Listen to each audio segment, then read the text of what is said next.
વલસાડ જિલ્લામાં 16 જેટલા રસ્તા બંધ છે। ઉપરવાસમાં ભારે વરસાદને કારણે વાહન વ્યવહારને અસર થઈ છે।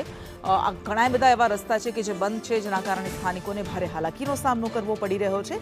ઉમરગામ, કપરાડા, ધરમપુરમાં રસ્તા બંધ, પારડી, વલસાડ સહિત કુલ 16 જેટલા રસ્તા બંધ છે, જેના કારણે વાહન ચાલકોને હાલાકી પડી રહી છે।